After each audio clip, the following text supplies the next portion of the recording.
Nous vivons les dernières heures de Jésus, crucifié à la croix. Et pourtant, cet homme fut ressuscité. Quel est le sens aujourd'hui pour nous?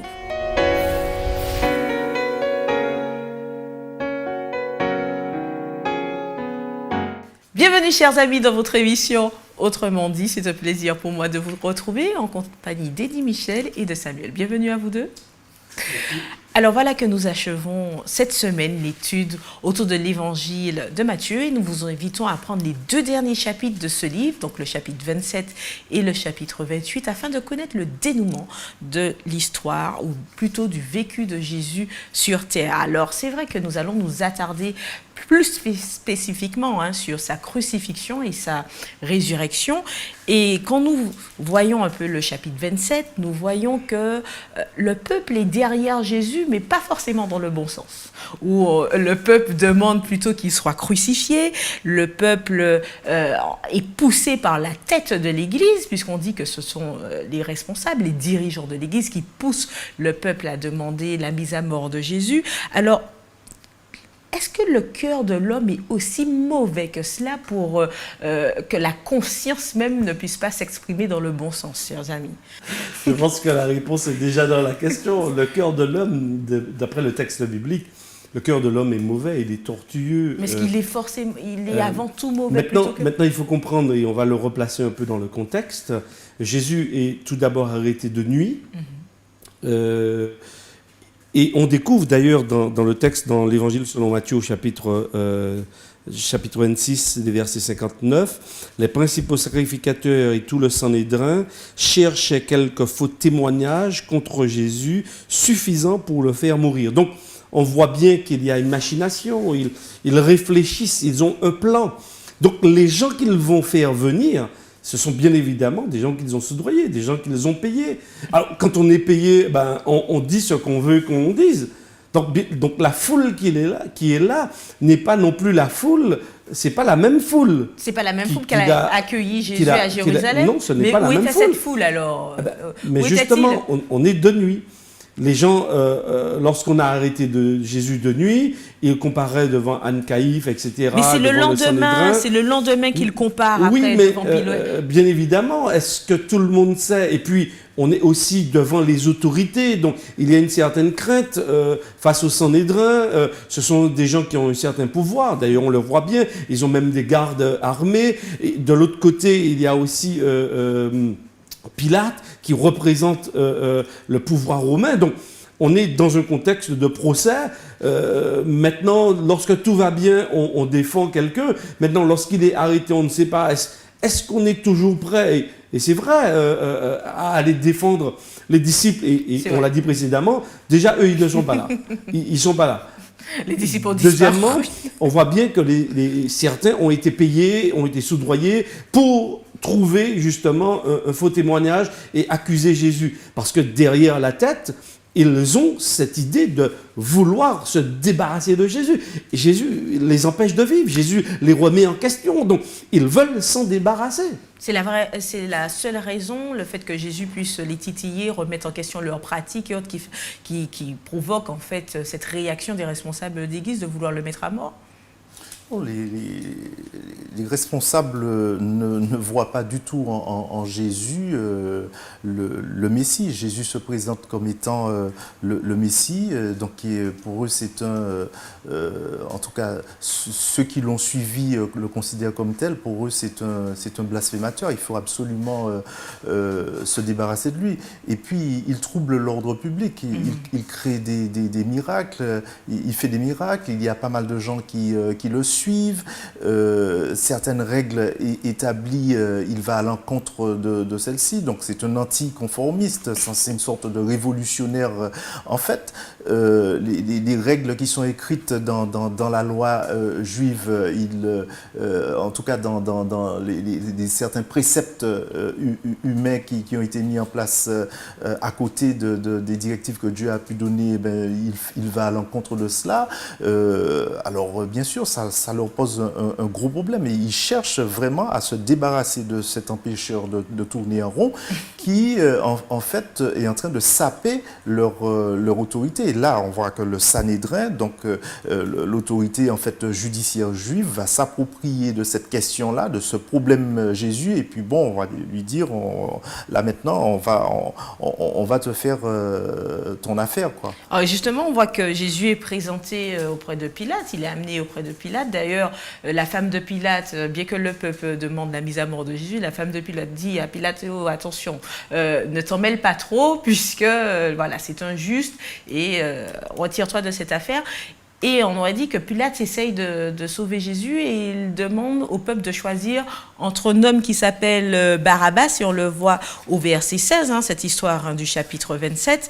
Il demande de choisir entre Barabbas et Jésus, et le peuple, coup de théâtre, choisit Barabbas. Alors qui est cet homme, Barabbas? Ta question et l'exemple que tu prends ici, que tu cites, permet de répondre déjà premièrement à ta question. C'est-à-dire que dans certaines situations, pourquoi est-ce qu'on n'a pas la lucidité de faire le bon choix? Oui, ça c'est la première, totalement. En l'occurrence, c'est très intéressant parce que il y a Jésus, donc les gens qui sont là, même s'ils ont été payés, ils ont été soudoyés, il y a Jésus. De l'autre côté, il y a un Barabbas, un brigand, quelqu'un qui avait commis des méfaits.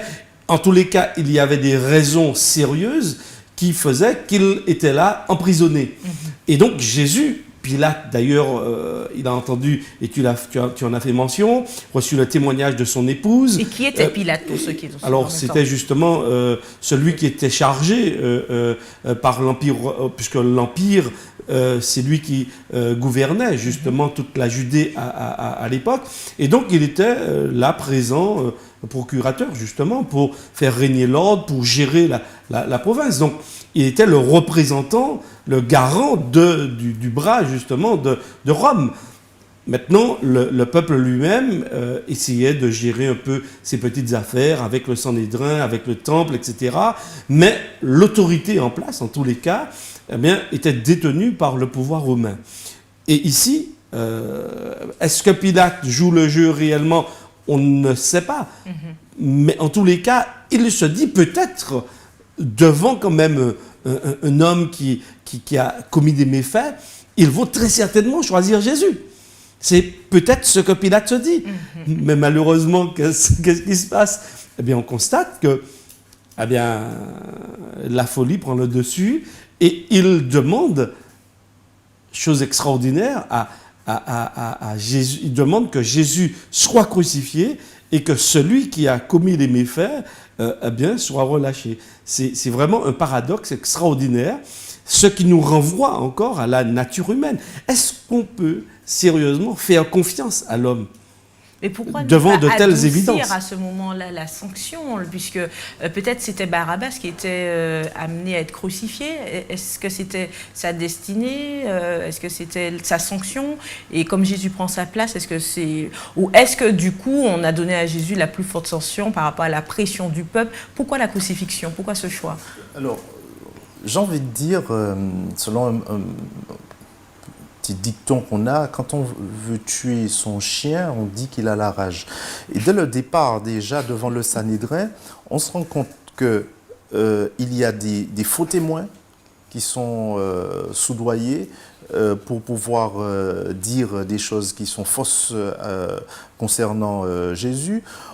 On constate que le souverain sacrificateur va déchirer ses vêtements, ce qui est en fait qu'il ne doit pas faire. Et normalement, il est condamné. Normalement, il doit être condamné à cause de cela. Mais en fait, c'est simplement parce qu'il estime que Jésus a blasphémé. C'est uniquement dans ce cas-là que c'est autorisé. Et là, devant Pilate, on a ce Jésus, parce que c'est comme ça qu'il s'appelle, Jésus Barabbas. Normalement, effectivement, Jésus Barabbas, c'est comme ça qu'il s'appelle aussi. Jésus Barabbas et il y a Jésus le Messie. C'est lui qui doit être condamné parce que c'est lui le brigand. Et Jésus, c'est un innocent en face. Et le peuple qui est là, comment dirais-je, avec les dirigeants juifs qui sont en train d'attiser tout cela, de mettre de l'huile, de jeter de l'huile sur le feu, eh bien le peuple va faire le choix de Jésus Barabbas. Ce qui est intéressant dans cette histoire-là, en tout cas pour moi, c'est que je suis sur le nom. Il s'appelle Jésus Barabbas. Jésus, c'est Yeshua et ça signifie Dieu sauve. Alors, il a sauvé le Messie. alors lui, le peuple va faire le choix de le sauver lui, le brigand. Et bon, on verra bien qu'à aucun moment, il ne va dire non, je vais prendre la place je reste là parce que c'est moi qui mérite d'être là, parce qu'il sait très bien, le sieur Barabbas, que Jésus est un innocent. Le vrai, celui qui sauve, le Dieu qui sauve, c'est Jésus et c'est lui qui sera condamné, aussi paradoxal que cela puisse paraître. Mais pourquoi la crucifixion? La crucifixion... Est-ce qu'il y avait une autre mort plus légère, plus douce? Non, mais c'était l'époque. Les Romains étaient connus aussi pour leur cruauté. Parce que quand on applique une peine de mort, il faut qu'elle soit suffisamment forte et significative pour que les autres n'aient pas envie de se soulever. Donc, on l'appliquait souvent à ceux qui se rebellaient contre l'Empire, etc. Et donc, on les laissait là suspendus pour qu'ils servent de témoignage et que les autres n'aient pas envie de se soulever en se disant, bon, ok, si on se soulève, voilà ce qui risque de nous arriver. Donc, la mort, elle est là, c'est ce qui s'exerce à l'époque de Jésus. Et donc, Jésus aura justement à vivre cette mort atroce. Alors, si je puis ajouter une chose, Jésus a eu 2 condamnations. Il a été condamné devant le Sanhédrin et puis on l'a emmené devant les autorités romaines qui l'ont condamné, on va dire. Même si Pilate se lave les mains, c'est quand même lui qui va assurer la responsabilité, puisque en fait la sentence qui est prononcée, c'est une sentence romaine, la crucifixion. Donc Jésus sera crucifié. Parce que lui, il est condamné également par les Romains. Alors, essayons de comprendre les arguments donnés pour condamner Jésus. C'est vrai que le seul argument, et là où on trouvait que Jésus a blasphémé, c'est quand il disait qu'il détruit le temple et qu'il le rebâtit en 3 jours. Alors, comment comprendre un peu aussi cette parole, en quelque sorte? Comment un homme peut bâtir en 3 jours? Quel message Jésus a voulu faire passer? Voilà, quel sens qui n'a pas été compris par les Sanhédrins?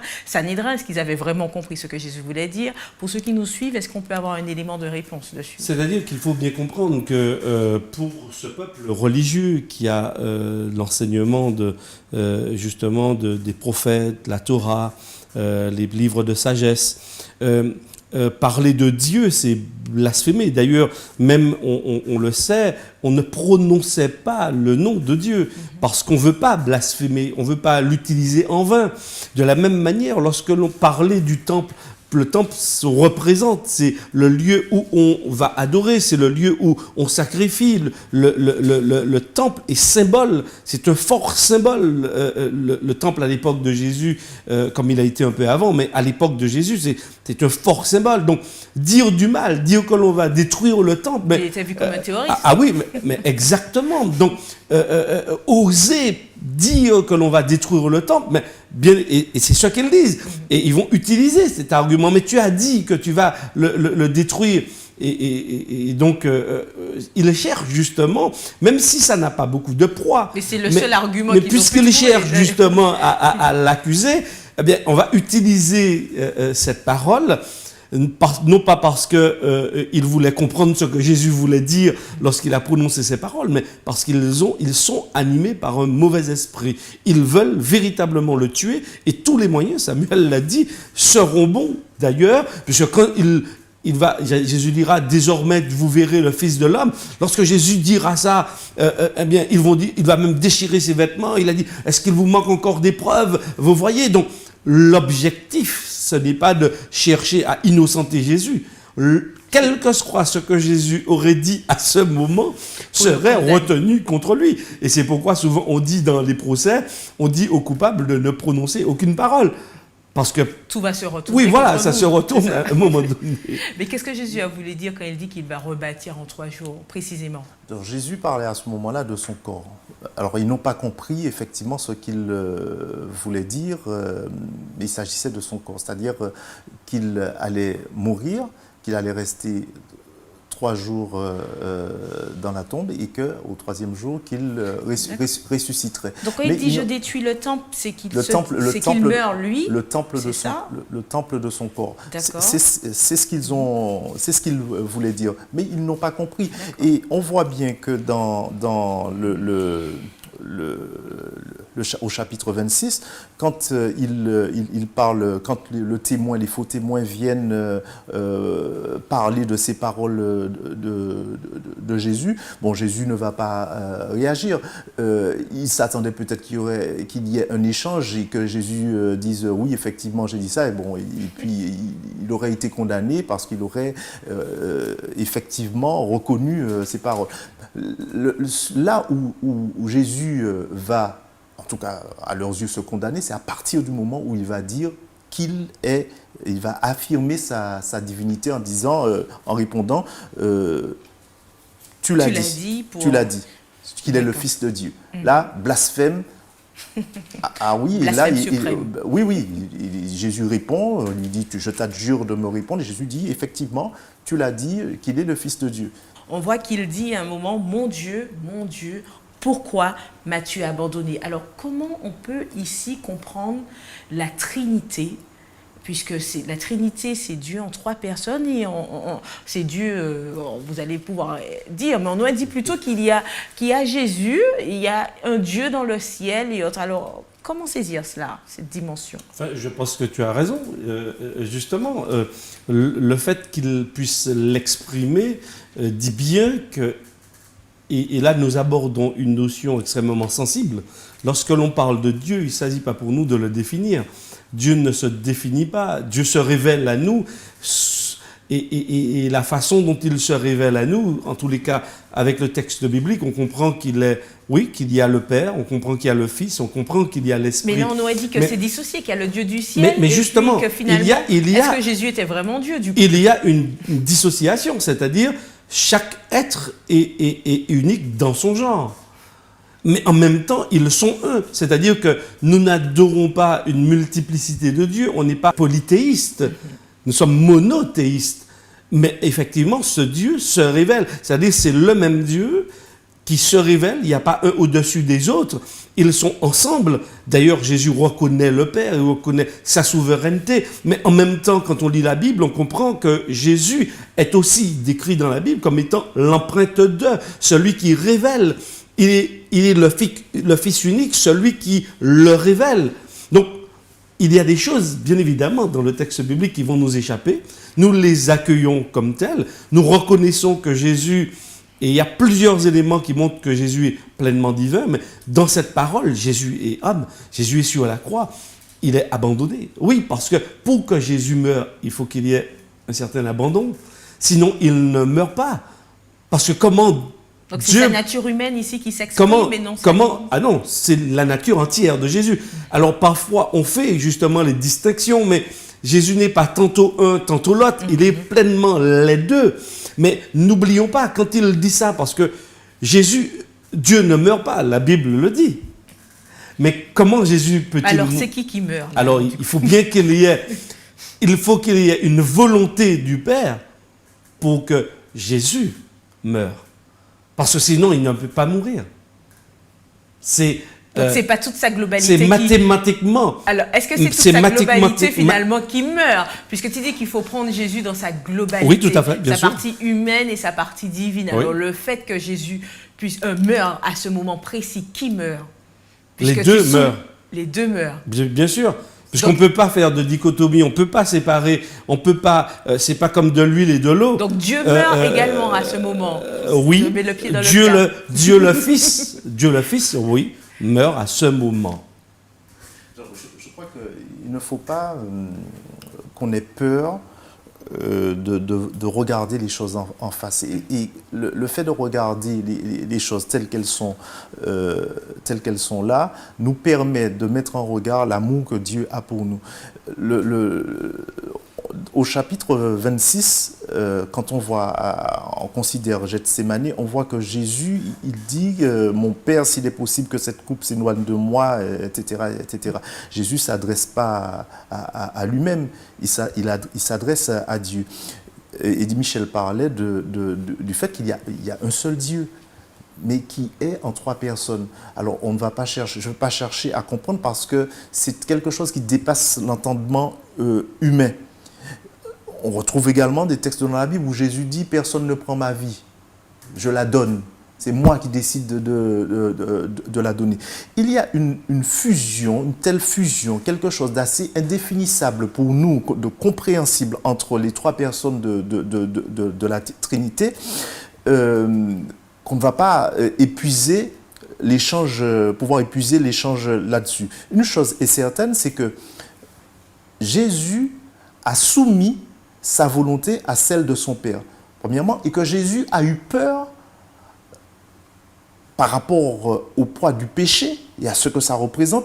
Il a eu peur de la séparation d'avec son Père à ce moment-là.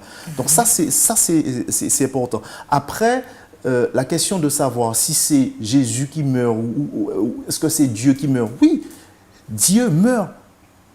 Oui, ça ne doit pas nous faire peur. Dieu est mort. Mais ce qui est important de dire, c'est que Dieu est ressuscité.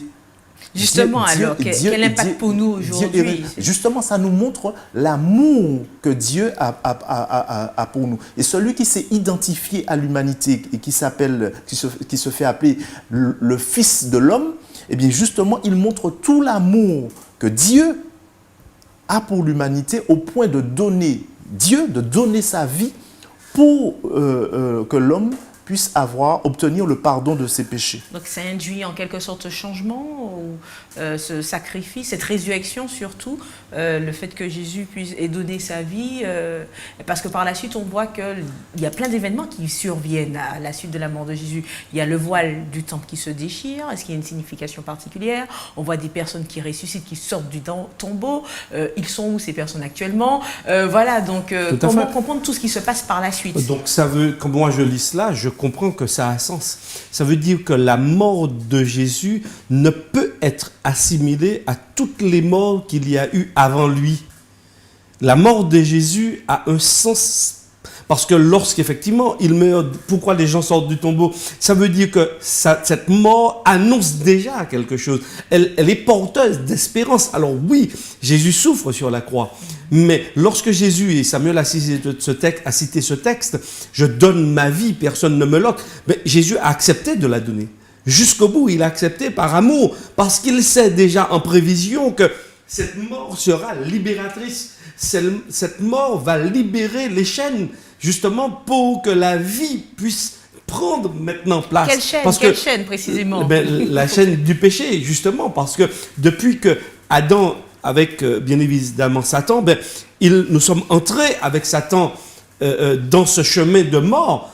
Eh bien, Dieu a mis en place ce projet pour que la vie reprenne, pour que la lumière enfin brille et que l'homme puisse vivre. Mais Eddie Michel, est-ce qu'aujourd'hui la lumière brille et est-ce que voilà, l'homme, le péché est quand même toujours présent, ma foi? Nous sommes encore dans cette tension, mais ces événements qui se produisent, ce sont des avant-goûts de ce que Dieu va faire en grand un jour. Alors, de la même manière qu'il est venu, qu'il a accompli cela, de la même manière, nous croyons aussi, et c'est aussi le message qui est porté par l'évangéliste Matthieu à la fin, c'est qu'il y a l'espoir avec la mort de Jésus et sa résurrection. Eh bien, on part dans un autre sens. On part dans le sens de la vie maintenant. Je voudrais ajouter une chose. Il y a deux éléments essentiels à ce moment-là, au moment où Jésus meurt. C'est paradoxalement une mort qui apporte la vie, puisque à ce moment-là, on voit qu'il y a des gens qui ressuscitent.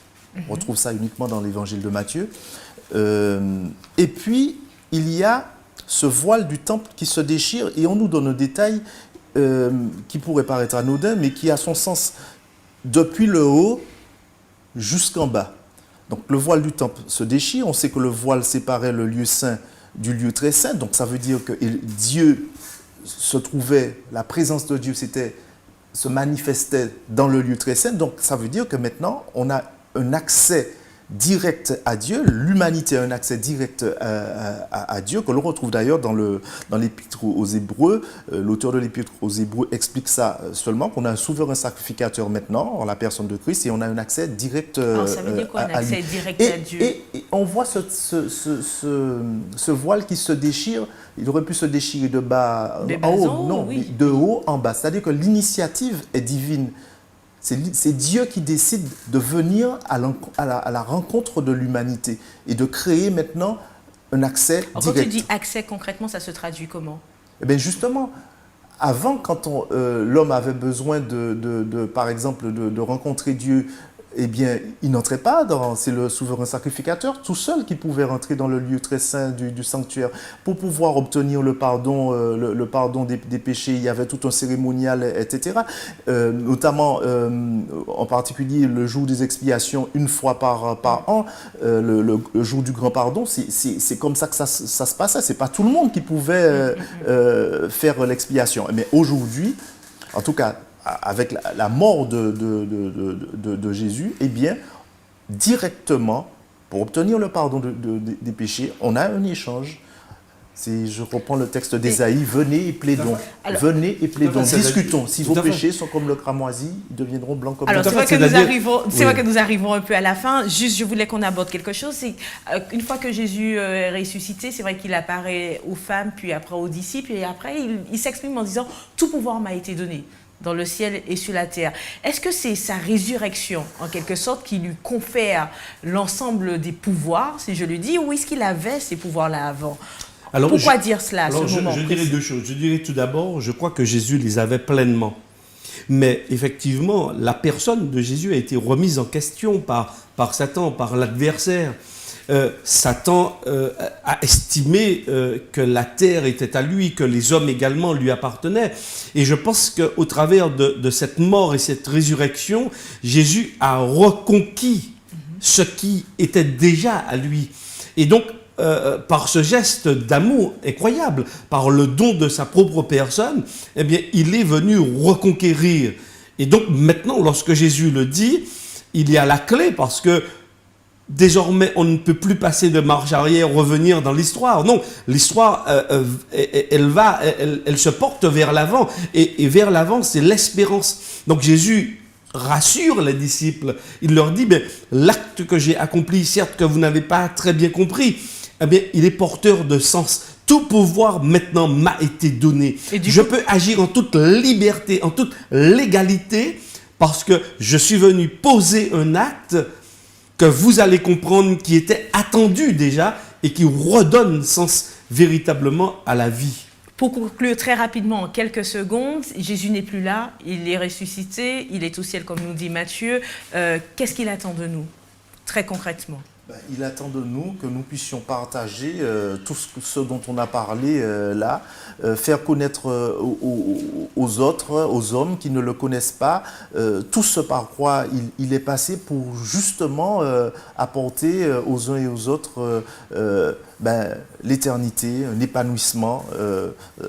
Voilà. Merci à vous, merci Eddy, merci Samuel, et merci à vous de nous avoir suivis. Nous vous donnons rendez-vous au prochain numéro d'Autrement dit.